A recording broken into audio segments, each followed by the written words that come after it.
जाऊ द्या दृष्टांत. मी म्हटलं लवकर ताईसाहेब मला जरा भूक लागली, शेंगादाणे द्या बरं. शेंगादाणे द्या मला, शेंगादाणे द्या. आता मी बरं शेंगादाणे नाही पण उपवासाचं भुईमुगाच्या शेंगा चालते. शेंगा भाजल्याला आणले टोक.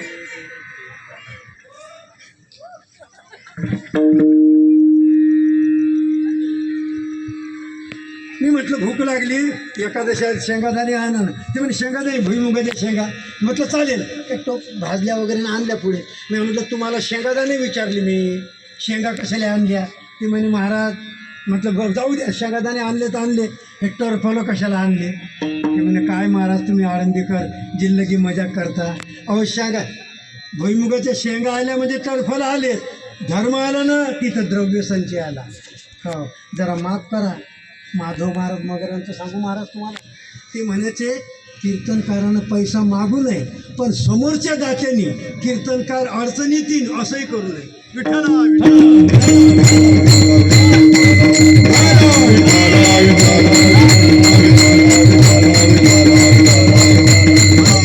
दयाश्री कारभार बुद्धी सारथयाची. महाराजांचं पूर्वाकाळ बदलला महाराजांचा काळ. हो येणे सुखे रुचे एकांताचा वास. आमच्या जोग महाराजांनी मी मगाचा विषय सांगत होतो ना, वारकरी शिक्षण संस्था स्थापन केली. कोणी? आपल्याच भागात नरखेड आहे ना, काय त्या भूमीचं भाग महात्म्य. कितीतरी रत्न आपल्या या महाराष्ट्राला दिली. पवित्र ते कुळ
या भारतवर्षामध्ये देवाचे अवतार आपल्या भूमीत आहे.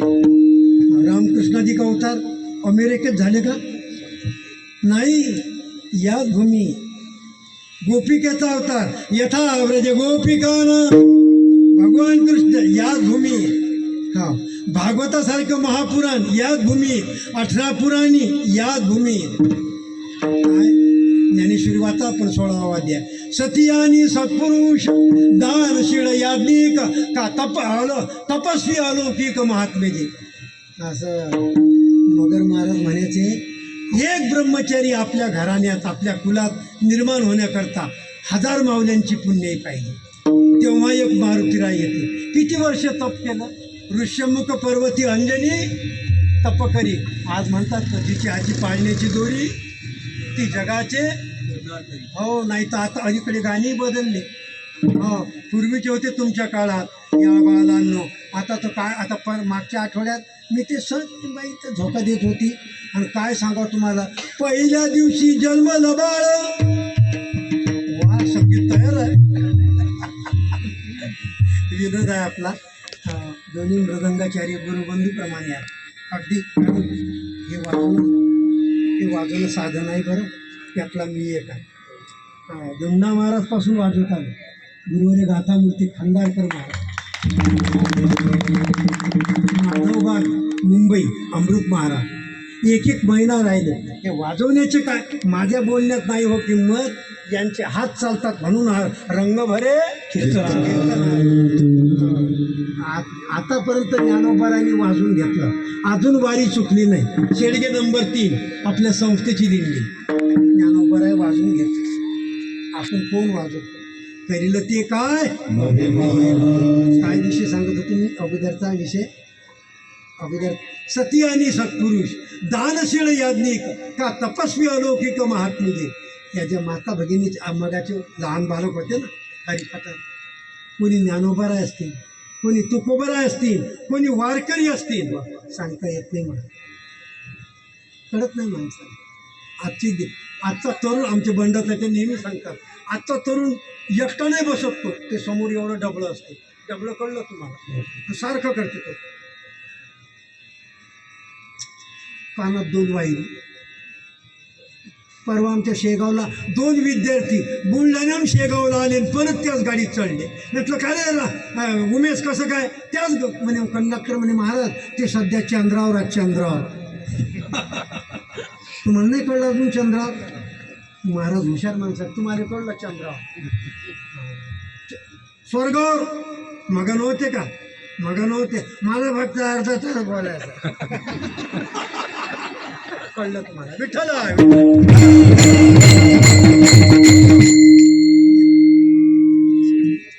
मी रात्रभर हसवेन तुम्हाला. हां, पण प्रधानमंत्री इथं आहे, मर्यादा आहे आपल्या संप्रदायाची. संतापाशी बहु गर्दी कमी असू द्या. हां, अलीकडे यांना बी शासनाने 30% आहे ना इकडे. 50 काय महाराष्ट्र राज्याच्या काय मुख्यमंत्र्याचं लाडकी बहीण मानावं लागेल तुम्हाला. मला किती 30% नाही 50% का? बाप बाप बाप. सरकार तुमच्या बाजूने आहे. काही केलं का माहेरी जाईल, देशात भारी काटोललाच जाईल, जाय मग तिकडे येऊच नको.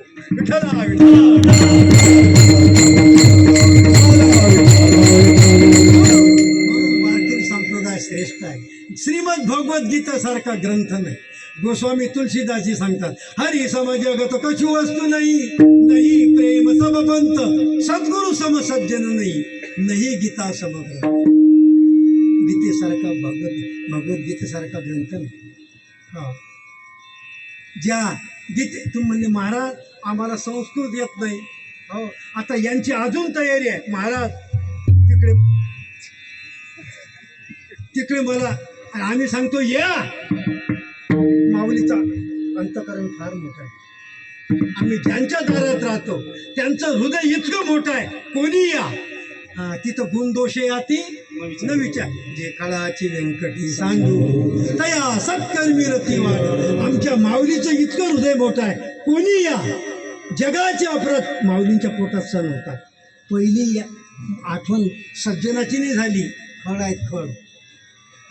आज तुम्हाला दिसते समाधीच्या मंदिरात समाधीवर दही दूध, पण अगोदरच्या काळात ज्ञानेश्वर महाराजांना माधुगिरी मागितलं ना, माधुगिरी मागून आल्यानंतर समोरचा विसोबासाठी आपल्या बुटासहित त्या माधुगिरीवर लात फिरवली. आज त्या माऊलीचे उपकार 24 तास महापूजा चालू आहे. कोणाचे उपकार आहे? हा कपडा आहे ना, कपडा हा तुमच्या देणगीतून आहे, तुमच्या पैशातून. आम्ही जे फिरतो प्रवासाला पैसे हे तुम्ही देता, पण त्या माऊलीचं हृदय किती मोठं आहे. योगी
येतात पण पावन आहेत का? पण आमचे ज्ञानेश्वर महाराज पोटात वेगळं नोटात वेगळं नाही नाही कोणी या असा म्हणून आणि ज्ञानेश्वर महाराजांचा इतका कमी वयातला संत जगाच्या पाठीवर अजून व्हायचा आहे, अजून झाला नाही कोणी या संप्रदायात. आणि आता जगाच्या इतिहासात भरपूर संप्रदाय निघाले. मी म्हणतो माझी पूजा करा, पण नाही तुका म्हणे तुम्ही चला याची वाटी भरवशेनी भेटे पांडुरंग मार्ग दावणी गेले आधी. जगद्गुरु तुकोबर आहे दान मागत असताना देवापाशी काय दान मागतात?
अभंगाचा प्रभू पुढे हे चिदान देगा देवा.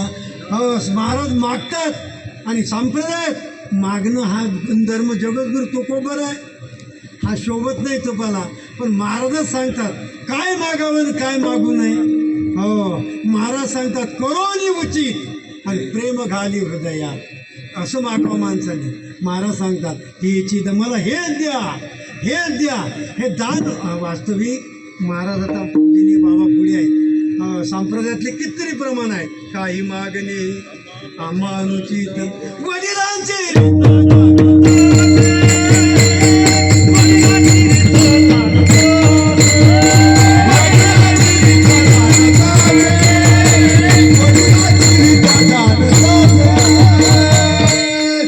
महाराज सांगतात आमचे वडील कोण? बोललो बा नाही हे वंशातले वडील कोण? यद्यदाचरती श्रेष्ठ तत्तदेवे तरोजन हेथ वडील जे करीती. जाऊ द्या वेद मार्गे मुनी गेले की हे आमचे वडील आहे. वंशामधले वडील कोण? बोललो बा. महाराजांचं आडनाव काय? आंबिले. हा जनाबाईचं घरातलं नाव काय? अगं आवले. महाराजांच्या घरी एक वेळ त्यांची मेहुणे जिजाबाईचे भाऊ पाहुणे आले. आता जिजाबाईंना इतका आनंद झाला, अति आनंदामुळे काय झालं, आता स्वयंपाक महाराजांना सांगितलं आज महाराज ऐका तुम्ही भंडारा डोंगरावर जायचं नाही. ते म्हणजे महाराज म्हणले बरं. स्वयंपाक माझा भाऊ आलाय, बऱ्याच वर्षापासून आलाय. हां आता घरात काही नव्हतं. आईसाहेब जिजाबाई कुठेतरी बाहेर इकडून तिकडून ते सामान बनवलं, पदार्थ बनवले. अति आनंदामुळे काय झालं, महाराज भाज्यामध्ये मीठ नाही, आमटीमध्ये मीठ नाही, भातामध्ये मीठ नाही. आता तुम्ही सांगा स्वयंपाक म्हणजे कुठल्याच पदार्थात मीठ नाही. काय ज्यात नसता लवण रुची दे तिथे भोजन. जेवणाला काय चव येणार आहे? स्वयंपाक तयार झाला, सिद्ध झाला. महाराजांना सांगितलं हातपाय धुवा. महाराजांनी तुळशी वृंदावनाजवळ विना चिपड्या काढल्या, हातपाय धुतले, बसले. महाराज भावाचंही पात्र वाढलं. आता महाराजांनी काय पुढे पाणी फिरवलं, लाभरे बरकत रे, एक दोन न्यारं चार सुरू. पण जिजाबाईचा भाऊ काही जेवत नव्हता, कारण कुठल्याच पदार्थामध्ये मीठ नाही. भावाने विचार केला, जनाबाई जिजाबाईने विचार केला, ज्याच्याकरता मी स्वयंपाक बनवला तो माझा भाऊ अजिबात जेवण करून नाही राहिला, पण महाराजांचं सपाटाचं सपाट चालू आहे. काय भानगड आहे? पण माता भगिनी हुशार आहे. स्वयंपाक जरी किती चांगला झाला तरी घरचा यजमान कशाकरता जेवायला बसवतात पाहुण्यांच्या बरोबर. स्वयंपाकामध्ये काही कमी जास्तपणा आहे, काही मीठ कमी आहे, पाहुणं बोलणार नाही पण घरचे मालक बोलतील ना, अगं मीठ आण. महाराजांची चपात्यावर चपाती सुरू झाली. भावाला काही अन्न जाईना, चपातीचा तुकडा तोडायचा आमटीमध्ये, आता त्यात मीठच नाही, काय गोड लागणार आहे. जिजाबाईंनी पाहिलं, ज्याच्याकरता स्वयंपाक केला तो माझा भाऊ जेवण करून नाही राहिला. महाराजांचं जेवण झालं, हात धुतला. आणि आपली भारतीय संस्कृती आहे, पुढे आलं ना, तुम्ही जे आता इथं अन्नदान चालू आहे, प्रत्येक घरात गायणारे वाजवणारे मृदंगाचार्य महाराज मंडळी, वारकरी, पांथस्थ कोणी येऊ द्या, चला महाराज आमच्याकडे.